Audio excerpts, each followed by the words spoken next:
이번엔 착한 쭈꾸미 광고입니다. 착한 쭈꾸미 함께하겠습니다. 꿈의 후기입니다. 착한 쭈꾸미는 일단 배송 상태가 훌륭합니다.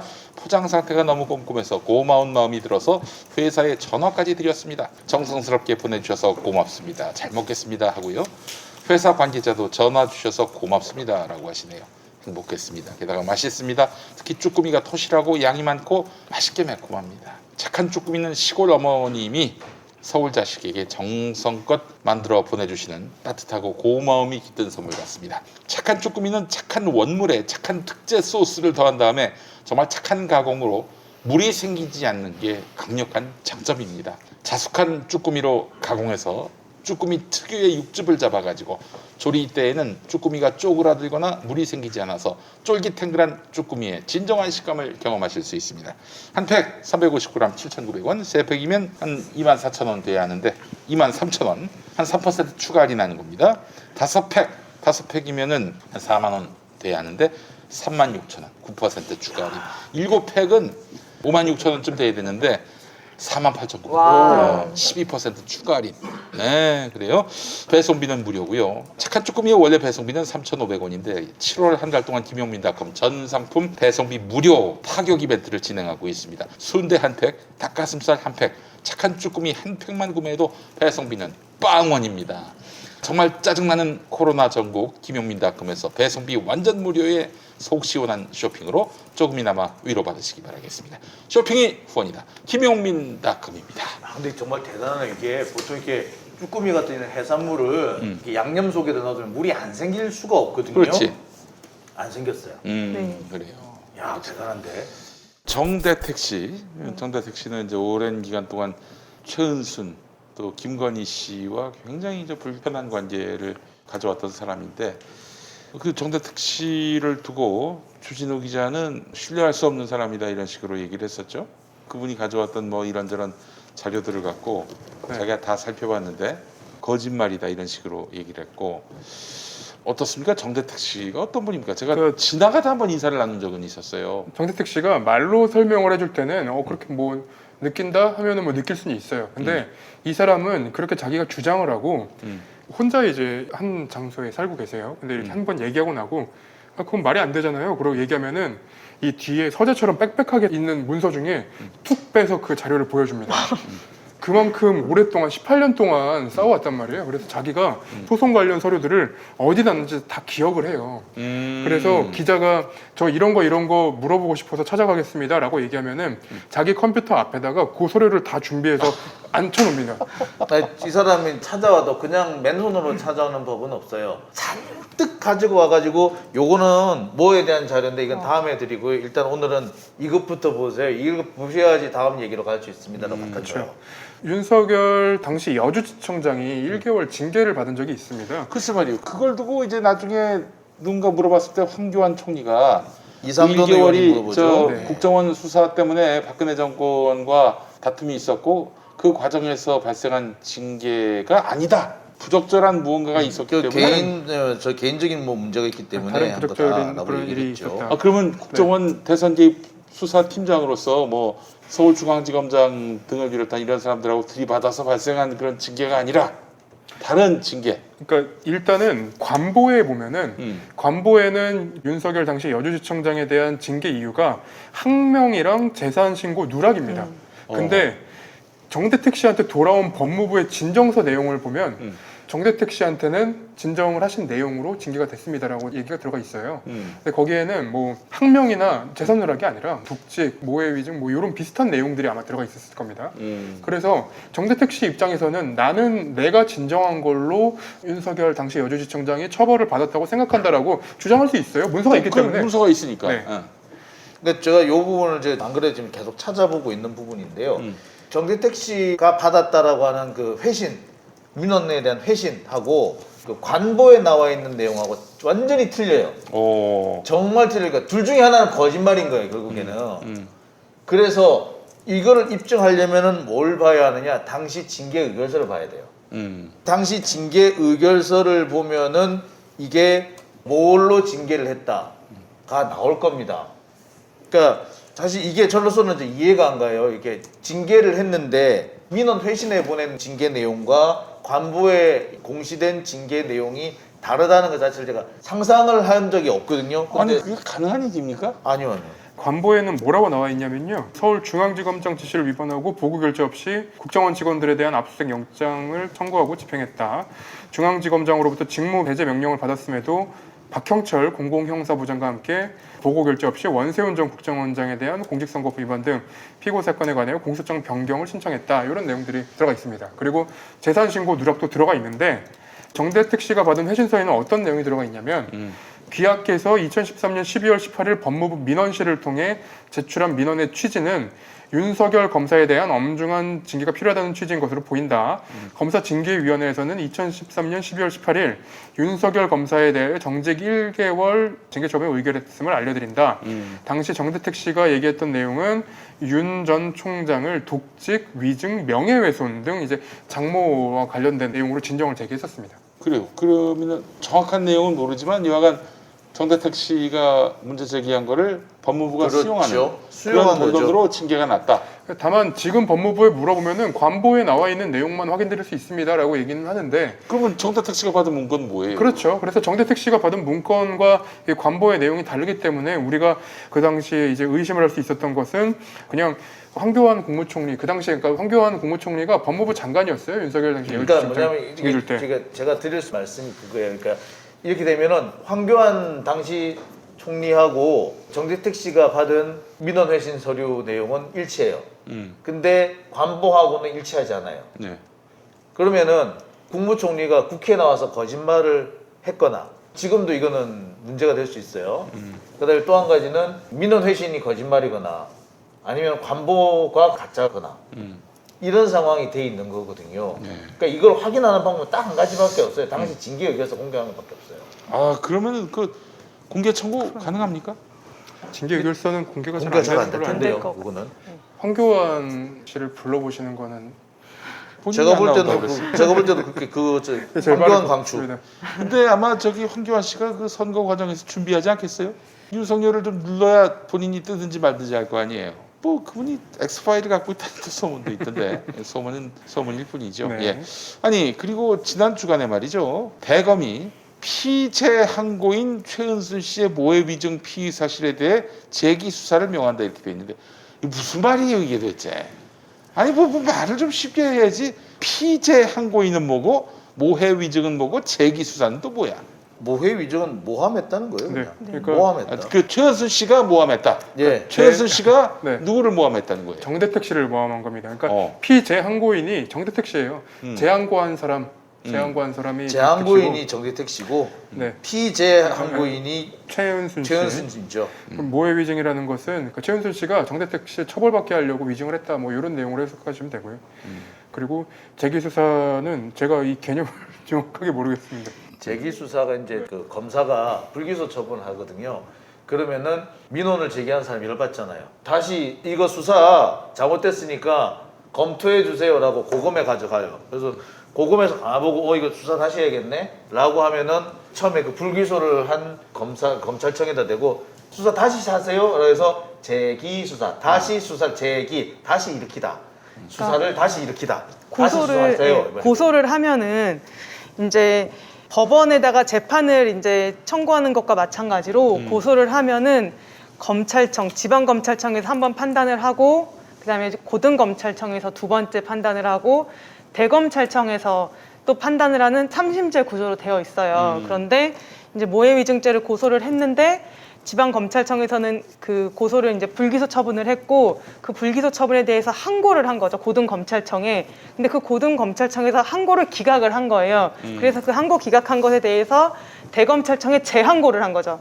그래서 그 재항고가 받아들여진 거죠. 보통 항고나 재항고를 할 때 그 신청 취지를 어떻게 쓰냐면 직접 기소하거나 아니면 재기 수사를 명령해달라 이렇게 신청 취지를 쓰거든요. 근데 고등검찰청에서 그거를 받아들이지 않았고 대검에서 이제 직접 기소하는 대신에 다시 수사해봐라라고 다시 일선 검찰청에다가 내린 거죠.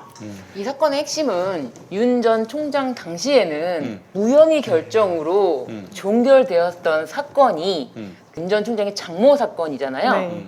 그리고 장모와 그 정대택 씨의 지난한 법정 싸움이었고 사실은 누구도 웬만한 변호사도 그 사건을 고소 대리를 하고 싶지 않았을 것 같아요. 그렇죠. 왜냐면 확정 판결을 다 뒤집어야 되는 그렇죠. 그렇다면 증거를 어떻게 그분이 아무리 많은 서류를 갖고 있다고 하더라도 확정 판결을 뒤집는다는 거는 그렇죠. 뭐 그 일만 할 수는 없는 거니까 그래서 그 윤 전 총장 당시에는 어쨌든 간에 무혐의가 났던 사건인데 지금 대검에서 그리고 고등검찰청도 그냥 이거는 그냥 덮자라고 했던 거를 되게 그래 되게. 대검에서 이게 너무 이상하다라고 윤 전 총장의 어떻게 보면은 비호해 주는 게 아니라 윤 전 총장의 장모라도 아무리 장모라도 이상한 건 이상한 거잖아. 이 부분을 밝혀라라고 명령을 했다는 게 굉장히 의미가 있다 이렇게 생각됩니다. 이게 이번에는 사실 보면은 제가 보면서 이거는 재기수사 명령 안 하기는 어렵겠다라는 생각이 있었어요. 뭐냐면은 참 이게 물고 물려서 여기까지 온 거거든요. 그러니까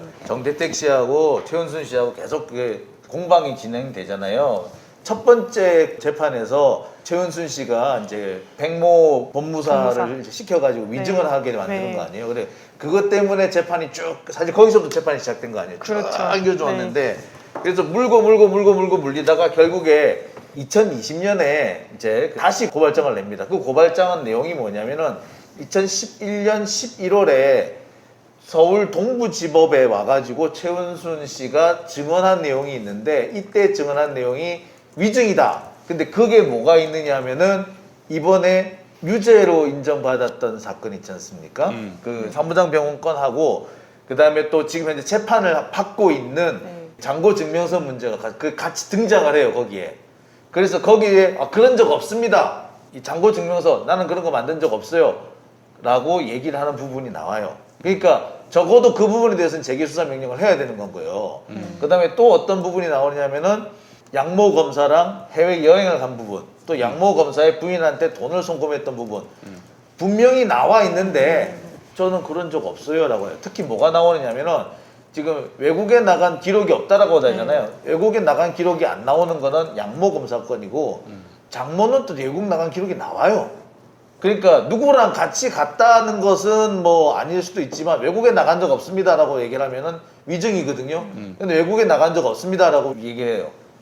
그러니까 이렇게 몇 가지가 이제 더 이상 이미 사실로 드러나가지고 이 부분은 재기수사를 해야 되는 상황이 생겨버렸던 것 같아요.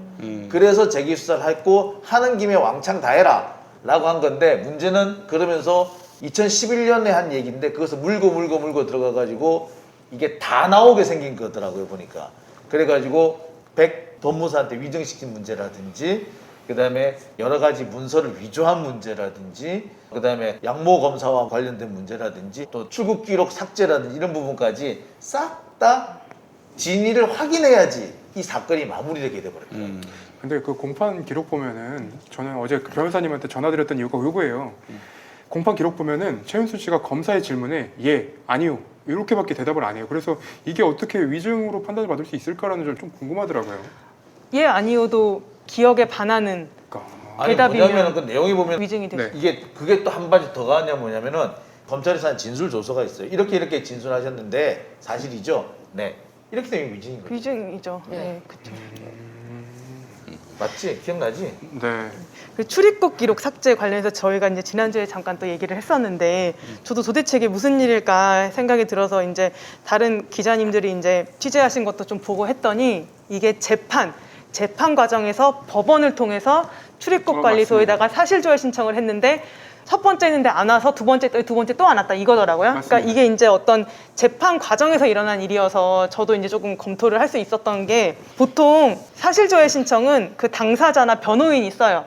출입국 조회해달라 그러면 법원이 그게 볼만하다라고 이제 이거 채택하면은 그 출입국 관리소로 보내거든요. 그러면 출입국 관리소에서 사실조회 회신을 담당하는 부서가 따로 있어요. 담당자가 있어요. 그러면은 그 담당자가 이제 예를 들면 검색을 해보는 거죠. 이름, 뭐 생년월일 이렇게 해가지고 기록을 조회해가지고 조회한 거를 법원에 다시 보내주는 거거든요.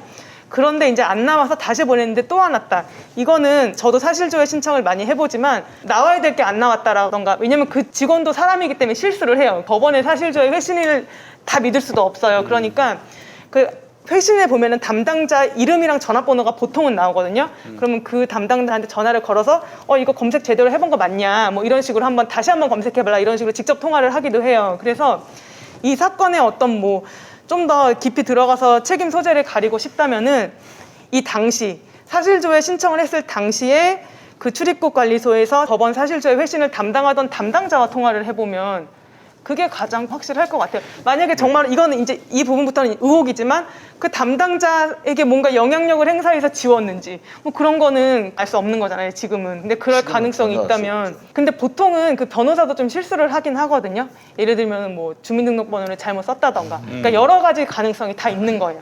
그렇더라고요. 사실조회 회신이 내용이 잘못 온 경우가 저도 있었거든요. 있어요, 네. 예를 들면 법원 행정처에다가 부동산 뭐 소유 네, 정보를 네. 조회했는데 안 나와요. 뭐 이런 경우 사실은 상대방이 우리한테 한 거예요. 근데 우리 부동산이 저는 있다는 건 알았지만 내가 밝힐 의무는 없고 안 나오더라고요.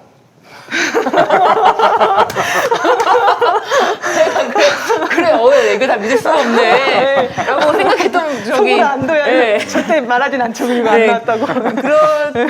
그래도 됩니다. 네. 그래서 이제 정말 변호사들 못 믿겠네 진짜. 변호사가 못 믿은 게 아니라 법원에서 그걸 안 보내준 거를 그렇죠. 그 없다고 나온 거를 네, 안 보내준 나온 거를 우리가 상대방인데 내가 그렇죠. 사실은 제가 있습니다. 밝힐 의무가 그거를 없다는 이제 거예요. 내가 아니라 상대방 대리인이 네. 이거 사실조회 잘못된 거 아니야? 전화해서 물어봐. 다시 검색해봐라. 이렇게. 그 상대방 대리인이 왜냐면은 당사자주의이기 때문에 그거는 이 다른 편에 그 사람이 입증 책임이 있는 거죠. 그 사람이 전화해봐야죠. 그렇죠. 그리고 사실 뭐 근거가 없이 무조건 다시 잘못된 거 아니냐고 전화한다고 하면 네. 다시 해주는 게 아니라 근거가 있어야 돼요. 그렇죠. 네. 그래서 사실조회 회신으로 온 것이 안 나왔다는 게 그리고 기록을 봤더니 지워졌다 이렇게 기록을 그렇죠. 지웠다 보기는 네, 어렵다. 기록을 지은 게 아니라 네. 사실조회 회신 담당자를 뭔가 그렇기도 취재가 하고 가능하다면 네, 좀 그걸 쳐봐야 되겠구나. 몇 년도 아니, 이후로는 왜냐면 이게 없다라고 기록이 사실조회를 한 번에 끝난 게 아니라 몇 차례에 걸쳐서 하는데 처음에 아무도 안 왔다가 그 다음에 그 장모만 왔다가 그 다음에 김건희 씨 것까지 같이 왔다가 최종적으로 양모 검사급만 안 온 거예요. 그러니까 그 부분을 조금 근데 어쨌든 제가 봤을 때는 그런 게 있어요. 그분은 왔다 안 왔다로만 평가하지만 법원에서 그거를 시청 안 받아줬을 수도 있다고 저는 생각이 들거든요. 솔직히. 왜냐면 이 사건 관계랑 직접적인 관련이 없다라고 봐서 그거를 사실은 안 보내줬을 수도 있는 생각도 저는 들더라고요. 그러니까 신청을 하면은 법원은 다 받아주는 게 아니거든요. 그래서 이 사건과 양모 검사가 직접적인 관련성이 없다라고 하면은 양모 안 검사 받아줄 수도 거는 있죠. 안 받아줄 네. 수도 있는데 당사자들은 항상 안 온 것만 기억하니까 그렇죠. 그런 부분도 있다. 그럴 수도 뭐 있어요. 그럴 여러 가지 가능성도 가능성이 있겠네. 있는 네, 거고 네. 사실 전 여기서 더 중요하게 봤던 거는 양모 검사의 그 가족에게 돈을 보냈다는 거 아니에요. 그 그렇죠. 장모 최은순 이름으로. 저는 네. 그게 더 중요한 사실 같던데요. 맞습니다. 네, 맞습니다. 네네. 네. 그 기록한 송금 내역은 지금 저희한테도 문서는 있는데 네. 요거는 왜 보냈냐가 설명이 잘 안 돼요. 아니 그 되게 설명한 설명이 되게 적도 재밌죠. 없어요. 설명을 제대로 한 제이슨한테 적도 없어요. 부탁했는데 근데 요거 웃긴 게 제이슨을 몰라요, 이 사람. 아니 네, 더 네. 황당한 거는 사실 법적으로는 자기가 제이슨한테 빌린 거거든요. 법률 관계는 그렇죠. 다른 사람이 보냈어요. 그럼 본인은 제이슨한테 갚아야 돼요. 네. 법적으로는 내가 빌린 그렇죠. 사람한테 재산적 이행을 했다 하더라도 법률 관계는 제이슨과 네. 근데 정작 제이슨은 없어지고 그래서 제이슨은 있는지도 없는지도 지금 그래서 확인이 안 돼요. 제이슨의 번호를 구했습니다. 전화를 한번 해보겠습니다. 제이슨 진짜요? 실제로, 네. 구했어? 제이슨이라는 사람이 구했습니다. 정말요? 그래요. 이름 그 사람 본명이 참 나오나? 거기 아니요, 법원 그 제이슨이라고 알려진 그 사람의 번호는 구해놨습니다. 알겠습니다. 그리고 그 제가 가공 지금 인물이 확인한 아니었군요. 바로는 예, 가공 인물. 아니 가공 인물일 수가 있죠. 가족 인물일 수도 저도 있죠. 가공 인물일 수도 근데 있다고 제이슨이라고 한 분한테 전화를 했는데 그 전화를 받는 분이 우리가 아는 그분이라면 사실 가공의 인물이 아 그래? Y. 네, 뭐 그렇다면 네. 예, 아니 그리고 지금까 우리 얘기하고 있는 내용들 있잖아요. 요거를 김건희 씨한테 직접 한번 물어볼 필요도 있을 것 같아요. 근데 지금 제가 여기저기 좀 이렇게 수소문 해가지고 정보들을 좀 취합을 해보면 김건희 씨가 자기 입장을 좀 말하고 싶어하는 것 같아요. 근데 이제 말리는 사람이 좀 있는 것 같고 윤석열 후보가 그다지 그쪽 부분에 썩 좋아하지 않는 것 같아가지고 이렇게 눈치를 좀 보는 것 같은 그런 분위기인데 해봐. 전화번호 있지? 전화해봐 이제. 알겠습니다. 이 얘기 마저 좀 하고 마무리했으면 좋겠는데 박형준.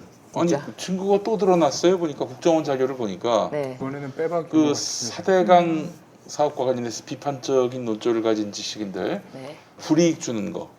박형준이 보고했고 MB가 잘 관리하라라고 얘기했고 나중에 결과를 보니까 진짜 잘 관리를 했어요. 불이익을 줬고. 열심히 관리하셨더만요. 예. 아니 근데 박형준은 지금 이 단계에서도 자기는 모르는 일이다 이렇게 얘기하고 있는데 아니 이렇게 모른다고 잡아떼면 될 일입니까? 아니 법원 가가지고 만약에 이 사안이 이미 고발이 됐으니까 뭐 수사가 이루어질 텐데 무혐의 처분 내리긴 쉽지 않을 것 같고 그리고 이제 법정으로 갈 텐데 법정에서도 난 모릅니다. 몰라요. 처음 본 거예요. 누가 이런 모험을 하죠? 이러면 이게 됩니까? 어떻습니까? 어떻게 될 것 같아요? 뭐 어떻게 되긴요? 그러면 괘씸죄가 걸리겠죠. 괘씸죄 이렇게 문건으로 나와 있는데 어? 죄질이 더 무거워지겠죠. 근데 이거 선거 기간에도 얘기를 한 거라서 이게 허위 사실로 밝혀질 경우에는 선거법 위반에도 걸리는 거 그렇죠. 아니에요? 지금 뭐 아웃이야 네, 그러면은 그렇죠. 어쩔 없어요. 허위사실 공표가 되는 거죠. 그렇죠. 아니, 지금 오마이뉴스에서 요구를 했네요. 그 더불어민주당 대선 후보 예비 경선 커버 투표 시작 이제 하루 전인데 여당 후보 적합도 조사 결과에서 이재명 지사가 32.4%, 이낙연 대표가 19.4%, 3위가 놀랍습니다. 7.6% 추미애 장관입니다. 그 저번 국민 면접이랑 토론회 이런 걸 보고 추미애 장관이 아예 3등으로 올라와 버렸습니다. 그래요. 아니 보면은 그건 확실히 저 눈에 띄는 부분이긴 했어요. 그러니까 추미애라는 사람의 재발견이라고 할 정도로 제가 볼 때 눈에 확 띄긴 했거든요, 확실히. 그리고 제가 볼 때 가치가 있는 토론을 하는 사람은 추미애밖에 없었어요. 추미애 장관하고 이재명 지사 정도나 이게 좀 가치가 있는 정책 토론을 하지. 자꾸 뭐 저기 정세균 총리 이번 전직 총리도 하시고 국회의장까지 하신 분이 꼭 그런 얘기를 굳이 그렇게 하셔야 되는지 하나 정말 부끄럽다는 생각이 들었어요. 그러니까 왜 부끄러우면 내 몫이에요. 일단은 꼼찰총장도 저희가 언론이라고 생각하고 요거는 밝히고 가야죠. 오마이뉴스가 여론조사 전문기관 리얼미터에 의뢰했고요. 지난 6일부터 7일 이틀간 전국 만 18세 이상 성인 남녀 1,006명 26,500명 접촉했고 응답률 3.8%입니다. 대상으로 민주당 대선 후보가 누가 가장 적합하다고 생각하는가를 물었고 결과 응답자의 32.4%, 이재명 지사 19.4% 그리고 이렇게 해서 1, 2위간 격차는 표본 오차 95% 신뢰 수준에 플러스 마이너스 3.1% 포인트를 벗어나 뭐 이거 굳이 그렇게 뭐 요건 안 한다고 뭐라고 할 사람은 없는데 아니 근데 아까 박형준 얘기했는데 왜 그냥 넘어가시나? 아니 어떻게 될 것 같아요? 박형준. 일단 근데 나온 얘기가 직접 보고한 내용, 직접 보고 더 구체적인 게 좀 나와야 되지 않을까? 아직은 더 구체적으로 좀 더 나와야 되지 않을까? 지금 뭐 그러니까 뭐 기획관이 대통령에게 보고했고 대통령이 관리를 잘하라 이렇게 지시를 내렸다면은 그럼 네. 이거보다 더 나은 게 뭐가 뭐 그 동영상이 있어야 되고 녹취가 있어야 잘 됩니까? 관리하라. 이 정도까지 사실 뭐- 왔으면은 뭐 그냥 오리발 내밀기 쉽지 않을 텐데. 어쨌든 박형준 시장은 이 사건도 이 사건이고 지금 현재도 현안도 있고 그 MOU 맺었다는 그 네, 그렇죠. 건도 사기당한 예, 건가요? 건도 있고 그래서 일단 시장직을 남은 자녀 임기도 채우지 못할 상황은 발생할 수 있다라고 이미 저도 생각은 했거든요. 근데 지금 제가 이 사안이 명확하게 어디까지가 밝혀졌고 어디까지가 조사되는지 일단 4대강 관련 사찰 문건을 직접 보고한 것을 열람했다 내용이고 잘 관리해라라고 했고 그래서 제가 아직까지 좀 더 사실관계 파악이 잘 안 돼서 만약에 좀 더 취재가 됐다면 그 부분에 대해서 설명을 해주시면 좋을 것 같아요. 시청자 여러분들께서도 아니 MBC가 어제 보도한 내용인데 네, 그 내용을 저 그러면 한번 기사를 네, 살펴보도록 하겠습니다. 그제인가요? 그제구나. 그제에 이제 MBC가 보도한 내용인데 박형준 부산시장 예전에 MB 정권 때 4대강 반대 인물을 청와대 홍보기획관으로 있을 때 보도했는데 그러니까 이제 국정원이 국회에 제출한 자료예요. 2009년 6월에 국정원이 청와대 요청으로 청와대는 이제 홍보기획관 요청, 박형준 요청으로 4대강 살리기 현안 대응 TF를 구성했는데 그러면서 4대강 반대 인사 20명을 선정해서 특별 관리하겠다면서 청와대 홍보기획관 박형준에게 보고를 했어요. 그리고 2009년 7월 20일 박형준은 4대강 사업 반대 인물 및 관리 방안을 이명박 당시 대통령에게 직접 보고했고 보고를 받은 이명박 대통령은 보고서에 명기된 전체 임무를 잘 관리하라고 지시했다고 국정원은 기록했어요. 이 기록한 보고서를 최근에 국정원이 국회에 제출한 것이죠. 그러니까 이제 불법 사찰을 중단시키거나 질책하지 않고 오히려 격려했다는 것이죠. 이명박 정권의 국정원 불법 사찰과 관련해서 당시 국정원 최고 책임자인 이명박 본인의 반응이 확인된 것은 이번이 처음이고, 그런 의미에서 우리 박형준 지난 보궐선거 당시에 지시도 보고도 없었다라면서 해명을 했었죠. 이번에도 MBC가 추가로 물어보니까 마찬가지로 국정원 불법 사찰과 관련해 어떠한 지시도 한 바가 없고 대통령에게 보고한 기억은 더더욱 없다, 이렇게 얘기했습니다. 이 입장이 문서의 달라지지 신빙성이 쟁점이 되겠네요. 예. 그러니까 이 문서에 적혀 있는 게 사실이라면 명백히 허위 사실을 공표한 것이지만 이 문서의 신빙성을 지금 다투고 있는 걸로 지금 제가 부산일보 보도를 보니까 그렇게 나오네요. 이게 이제 이 문건을 믿을 수 없다, 지금 이렇게 일단은 다투고 있고, 그다음에 박지원 국정원장이 이날 이제 비공개 전체 회의에서 해당 문건을 명백한 사실이라고 단정할 수 있는 근거는 없다는 취지로 답했다고 해요. 그러니까 이 문건의 신빙성, 만약에 뭐 고소를 해서 수사가 진행된다면 문건의 신빙성 여부를 다투는 방향으로 아니 진행이 이게 될 것 다른 같아요. 데도 아니고 국정원이 자기들 문서를 국회에 보고한 건데 이게 뭐 그거 사실이 아닐 중대한 수가 증거는 있을까? 될 수 있다고 봐요. 이게 그렇죠. 일단, 근거는 될수 중요한 있는 건데, 증거가 될 수 있는 거죠. 이걸 이제 뒤집을 수 있는 다른 증거가 있다면은 다툴 수가 있을 것 같은데 밑도 끝도 없이 그건 거짓말이에요라고 얘기할 난 수는 몰라요, 없는 거죠. 이런 거 처음 그렇게 봤어요. 할 수가 없고, 이것들 이제 공문서가 되기 때문에 그렇죠. 공문서는 일단 신빙성이 있는 걸로 봐요. 그렇죠. 예. 네. 일단 간주를 합니다. 그렇기 때문에 다른 특별한 이유가 있어서 이거는 믿을 수 없다라고 다투어야지 그런 이유 없이 나는 못 믿겠소라고 할 수는 없죠. 그렇죠. 예. 네. 그래서 박지원 원장의 표현도, 이분 표현이 원래 그래요. 이거 확실히 믿을 수 있습니까? 확실한 증거 있어요? 그러면 아니 뭐 그렇게까지는 제가 있는 건 아니죠 라고 얘기를 하죠. 그렇지만 우리가 가지고 있는 문서상으로는 이게 있습니다, 이런 식으로 얘기를 하는 분이라서 그렇지, 그렇기 때문에 그분의 그런 화법을 저는 딱 들으니까 그런 화법을 썼겠구나 싶은데, 이건 그분의 화법을 조금 과장해가지고 거짓일 수도 있다라는 쪽에 부각을 시킨 일종의 왜곡 같아 보여요. 오히려 그 근거가 없다, 이제 가짜설을 주장하는 분들은 그런 느낌이네요. 예. 그리고 이제 형사소송법을 보면 제가 지금 조문을 찾고 있는데, 재판에서 당연히 증거 능력을 인정받는 서류 중에 하나가 공무소에서 작성한 문서라고 저는 그렇게 알고 있거든요. 그래서 증거 능력 자체는 인정이 될 것이고, 그 문서를 뒷받침할 만한 뭐 다른 정황 증거들이 만약에 뒷받침이 된다면 더 확실한 증거가 네. 되겠죠. 그렇다면은 뭐 그게 뒷받침이 되면은 어쨌든 공직공소법상 허위사실 공표죄로 고소가 된다면은 이 부분에 대해서 처벌을 받을 수가 있을 것 같아요. 근데 이게 근거가 될 수 있는 자료가 있는 게, 지난번에 실제 그 자료가 나왔잖아요. 이렇게 사찰 자료가 나왔었잖아요. 그게 지난 3월인가요? 선거 직전에 공개가 한번 된 적이 있어요. 그러니까 이게 대통령한테 보고가 됐냐 안 됐냐, 됐겠지, 이게 된 걸로 됐으니까 그 당시에 보면은 청와대로 뭐 홍보수석한테 보낸다는 그런 수신처가 적혀 있는 거 아니냐라고 했는데, 그때 박형준 난 본 적 없다. 그 나중에 뭐 자료가 왔는 것 같긴 한데 나는 내가 시킨 것도 아니고 나가 본 적도 없다, 이렇게 되겠었거든요. 네. 그런데 이제 아니야 봤네 라는 증거가 나온 거예요. 그러니까 이거는 원소스보다, 그러니까 쉽게 말해서 속지가 있고 표지가 있는데 속지 표지 다 나온 거예요. 보강 증거가 나온 거네요. 나와 있는 네. 거죠. 진짜 원래 이번에 나온 게 보강 증거예요, 사실은. 그럴 수 있겠네요. 네. 예, 그렇기 때문에 이거는 나는 못 믿겠소라고 말하는 거는 억지에 해당한다고 봐야죠. 근데 이제 그걸 선거 과정에서 자기는 그런 적이 없다라고 누차 그렇죠. 얘기했기 많이 때문에 얘기했죠. 공소법상 허위사실 공표죄가 근데 해당될 수가 있을 이제 것 같아요. 와가지고 또 수긍할 수도 없어요. 이미 이렇게 많이 저질러놨기 때문에. 그렇죠. 알겠습니다. 여기 와서 그게 맞나 보다 이렇게 해버리면은 자기 스스로 죄를 자백하는 게 돼버려요. 그거는 뭐 공소시효가 지나서 면책이 되더라도 그렇게 나와버리면 정치 생명은 끝나죠. 아니 뭐 사안도 워낙 위중하잖아요. 지금 인간이 사찰했다는 거 아니겠습니까? 불이익을 줬다는 거고 해서는 안 될 짓을 했기 때문에 사실은 대통령 탄핵 사유예요, 이게. 어휴. 그 시기에 만약에 이게 드러났다면은 대통령 탄핵 사유야. 그렇고요. 지금 오세훈 수사는 어떻게 되고 있어요? 역시 공직선거법상 허위사실 유포 이걸로 고발을 당했는데 지금 현재 어떻게 진행되고 수사가 되고 있는지 모르겠어요. 확인은 안 되고 있습니다만 선거 공소시효 마지막 날까지 가지고 갈 가능성이 그러겠지. 높다고 봐야 아무래도. 되겠죠. 예. 그게 이제 보궐선거이고 임기가 1년여밖에 안 되기 때문에 검찰이나 경찰이 수사를 진행을 한다고 과연 그 수사에 실익이 있겠는가.